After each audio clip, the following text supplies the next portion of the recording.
Halo Sobat YouTube, kali ini saya akan mereview sebuah senter mini, yaitu senter tablet mini Cree XPE Q5.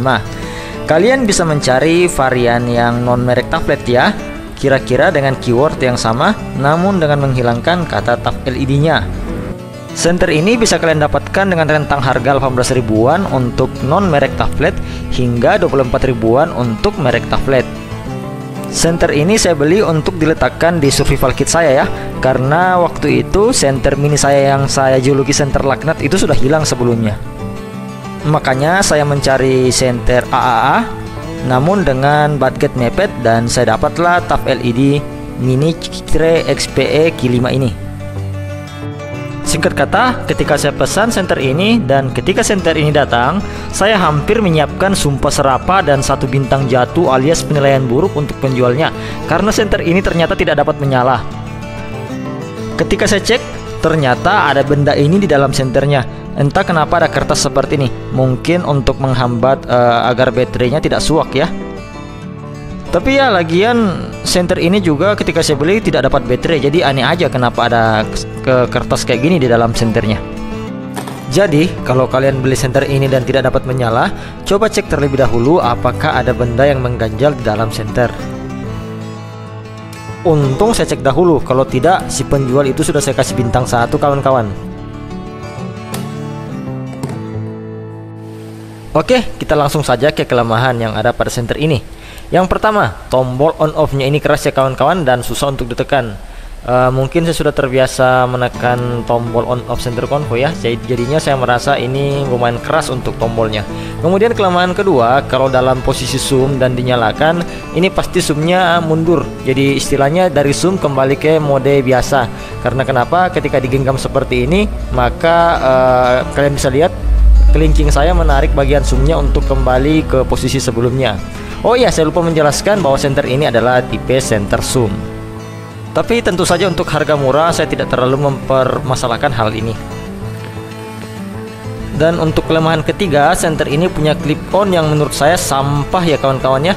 Ini kayaknya tas tablet ya, tapi setidaknya tidak sesampah clip on senter laknat saya yang pertama. Clip onnya memang cukup tebal, tapi kualitas genggamannya itu buruk. Jadinya clip on ini seolah-olah aksesoris hanya untuk gaya-gayaan. Tapi masih mending sih senter murah ini dikasih clip on daripada tidak ada sama sekali. Oke, kita lanjut. Kemudian kita akan menguji anti air dari senter ini. Untuk informasi tambahan, senter ini punya seal karet pada bagian penutup baterai. Tapi apakah ini bisa memblokade air yang mencoba masuk? Ayo kita coba ceburin dikit deh ke sungai. Dengan harga yang ditawarkan, saya rasa ini bukan senter yang anti air seperti senter mahal, dan kemungkinan level anti airnya itu hanya sebatas hujan, sehingga saya hanya menyapu senter ini ke air seperti gerakan menimba air. Untuk hasilnya ini masih nyala ya kawan-kawan ya, tapi kita tidak tahu nanti apakah masih nyala atau tidak, karena kadang efek dari air tidak akan langsung muncul. Kemudian kita lanjut ke tes ketahanan. Jadi senter mini ini akan kita coba untuk buang-buang ya kawan-kawan. Dan mari kita lihat bagaimana efeknya jika saya mencoba membuang senter ini di sekitar campsite saya. Dan setelah serangkaian percobaan ringan yang kita lakukan, terbukti senternya ini masih bisa bertahan. Jadi untuk harganya ini sesuai kawan-kawan ya. Bahkan menurut saya ini melebihi ekspektasi saya. Oh iya, saya hampir lupa. Tadi kan kita sudah ceburin ke air, dan ini kita mau lihat bagaimana bagian dalam dari senter ini. Kita akan mengecek apakah ada bagian dari senter ini, bagian dalamnya maksud saya, yang terkena cairan atau ada air yang berhasil merembes masuk. Dan baik itu di penutup maupun di bagian tabung maupun pada bagian baterai, itu saya tidak menemukan ada cairan yang berhasil merembes masuk. Jadi untuk percobaan ringan tadi memang betul-betul senter ini anti air ya kawan-kawan ya. Dengan catatan ya kawan-kawan, bukan untuk ditenggelamkan dan hanya untuk disiram atau diayunkan ringan seperti yang saya lakukan. Jadi kalau macam tidak sengaja jatuh ke sungai langsung dipungut secepatnya, ya saya rasa senter ini masih akan bertahan. Oke, kita lanjut. Untuk seberapa terang senter ini, kita mulai dari zoom. Jadi kira-kira seperti ini cahayanya jika kita zoom pada senter ini. Untuk metode pencahayaan sendiri seperti redup, terang, dan high atau mode turbo dan sejenisnya tidak ada pada senter ini, dan hanya ada satu mode, yaitu nyala dan mati saja. Dan kira-kira seperti ini cahayanya jika saya tidak zoom dan membuat cahayanya menyebar. Jadi kira-kira seperti ini kelihatannya dari kameranya saya, dan jika saya zoom kira-kira seperti ini. Kalau saya lihat langsung dengan mata saya sih ini lumayan cukup ya terangnya. Kalau saya lihat langsung dengan mata saya di kejadian, karena cahayanya ini terpengaruh juga oleh kamera saya. Jadinya mungkin terangnya itu kurang kelihatan ya kawan-kawan ya.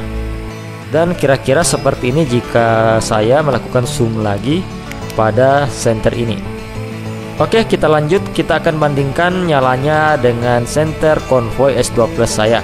Nah, ini senter Convoy yang SST40 ini punya cahaya yang agak berwarna ini 5000 Kelvin ya, tapi agak kuning dikit ya kelihatannya ya, dibandingkan senter dari TAF LED. Jadi kira-kira begini perbandingan cahaya dari senter Convoy S2 saya itu di mode apa ya? Mode low ya. Itu mode nomor 2 ya. Jadi kalau dari mode moon masuk ke mode low, itu yang saya gunakan pada center Convoy saya. Jadi itu pencahayaan yang nomor 2. Jadi ya memang center ini hanya untuk menjadi backup saya dan bukan menjadi main atau center utama saya.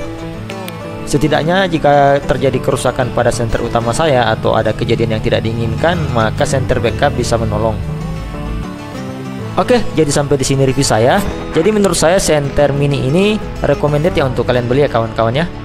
Apalagi untuk cari senter kecil tapi tidak merobek kantong, atau yang ngidam Lumintop Tool AA 2.0 namun dana kalian ngepres, maka bisa beli senter TAF LED mini ini. Soalnya untuk kaum mendang-mending kayak saya, daripada ngambil si Lumintop itu mending sekalian naikin budget ke Convoy deh.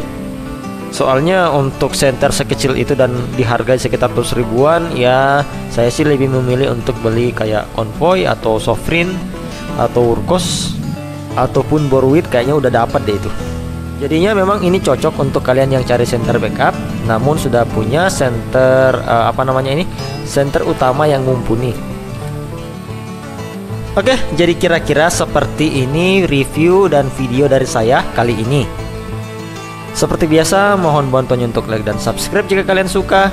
Dan sampai jumpa di lain waktu, di lain kesempatan dengan pembahasan-pembahasan menarik lainnya.